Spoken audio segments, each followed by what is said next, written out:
Hello my fellow map watchers and welcome to another EU4 time lapse. What I've got for you today is I took all the major powers in Europe and I made them exist in 1444. The first thing you'll notice is that they don't really kind of exist here because, I don't know, the time lapse is so weird. That giant Denmark really is Scandinavia. The Polish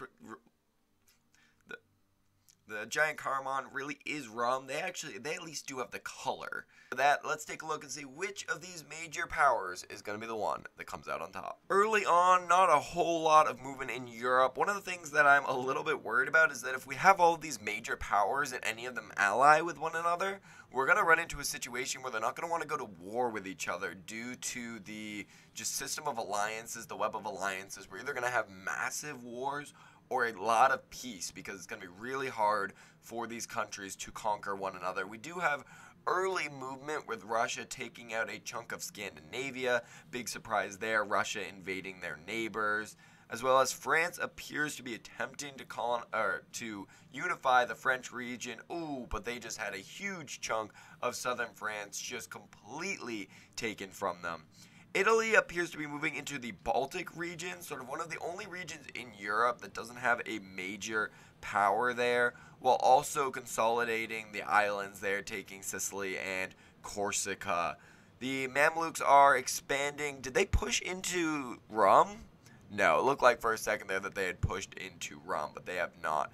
Elsewhere going on around the world, we have an expansionist Ming. That is weird. They appear to have pushed a little bit west and a little bit north. They've got that little stringy bit going on. That is not something that we see every single day. Elsewhere in the world, we've got South America. They appear to be getting colonized by Spain. I would not be surprised to see Spain as a major colonial power, as well as Great Britain.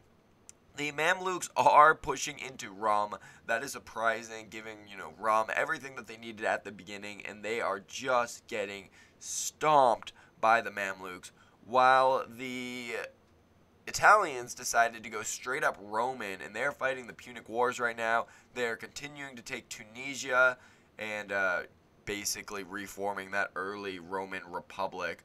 Florida is just the east coast. That makes sense. It makes just complete sense. Europe, not a whole lot going on. It does look like we had the partition of France, with England taking sort of that northern France, Germany taking central and western France, and Spain taking southern France. Ming continues to expand as they have now pushed into the Orient, and we are almost in 1600. Ming has not popped, and Ming continues to actually push their neighbors back. That is not something that we see every single day. Rum has completely fallen apart, which is really disappointing. I wanted to see Rum actually pull something off because that teal is just absolutely beautiful, but that is not something that they are going to give us this time. It also appears that the only colonial power right now is Spain. We've got Spanish Canada, we've got Canada. What? Wow, my brain just completely. That was a minor stroke. We got Spanish Canada and Spanish La Plata, Spanish Brazil, Spanish Florida, which is just Florida, and nobody else seems to be bothering with colonial game. Britain does seem to be eating into Africa. They decided that going across the ocean was too much. They just went south. And they also, we basically have Ireland exactly as it is in modern day, except for there is that little southern part that's also English. But Northern Ireland once again said, yo, we out. Germany is just sitting there, which is honestly so disappointing.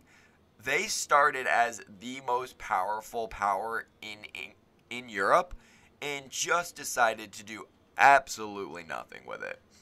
Italy took advantage of the fact that, they started consolidating a lot of power and they just went south, which honestly makes sense. Rather than trying to compete with the other modernized powers in Europe, go elsewhere and colonize elsewhere. Sort of Russia did the same thing. They took that chunk out of Denmark, but they did not even bother trying to touch the Commonwealth, which for some reason is split into two sections, but that Polish Ruthenia and the Commonwealth is one country, but once again, time-lapse is weird. We've got Illinois, which just became Illinois. What in the world is Illinois? That is bizarre. Also, Portugal is honestly doing relatively well. They've got Australia, they've got South Africa, they've got Northern South America, and they're doing really quite well. The Spanish and Brazilians also seem to be completely leaving alone, and there it goes. I was going to say, there is one nation in that Mexico region that they have not touched. Ming has decided to just kind of sit there. After their early expansion game, they just sat on what they have, but I mean, they controlled chunks of Korea. Like, that is just really not something that we see out of Ming all the time. Usually I'm like, hey, look at Ming's doings, and then they immediately explode. And that was just not this game. With about 60 years left, not gonna lie, relatively disappointed with how this map ended up.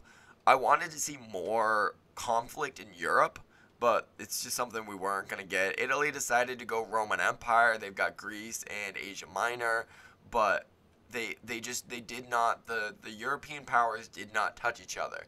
They basically looked at Rum and said, you're not one of us, and got rid of Rum, and that was it. They just, I don't know, probably allied together and pushed everyone else out. The last Native Americans did finally fall, but they lasted a long time before the Portuguese, looking at the Spanish, said, yeah, we're not going to deal with that, and just went and kicked out the last of the natives.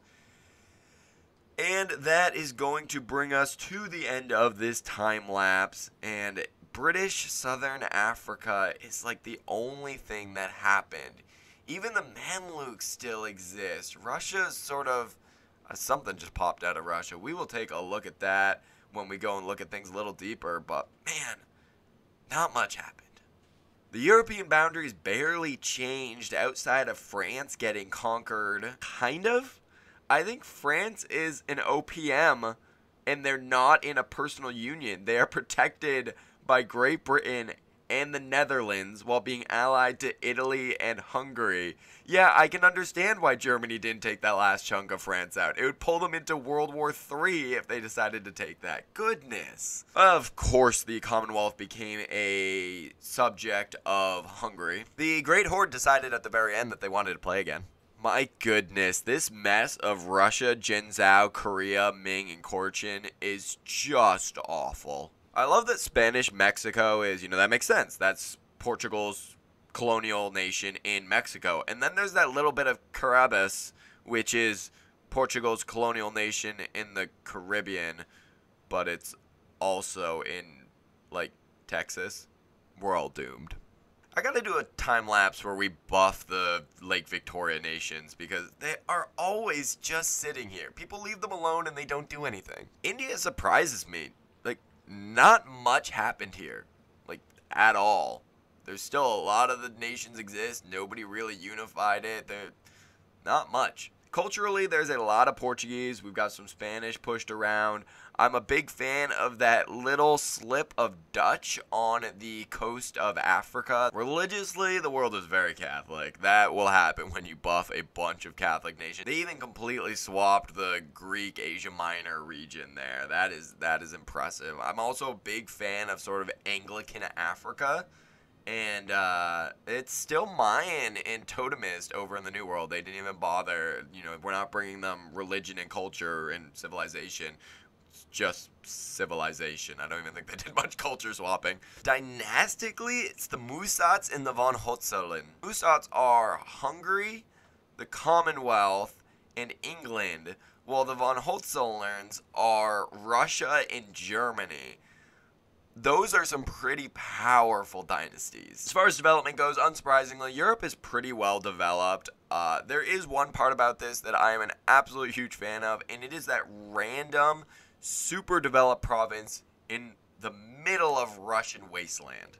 For some reason, Kuznetsk, Russia has 53 development. Why? It's like in the middle of Siberia. What is the point of that? But you know what, Russia? You do you. And finally, our great powers of the world. In first place, we've got Germany with 4,088, Spain with 3,993, Ming with 3,495. Ming coming up in third place. That is honestly kind of impressive given the sheer number of European powers they were that Ming did not get eaten.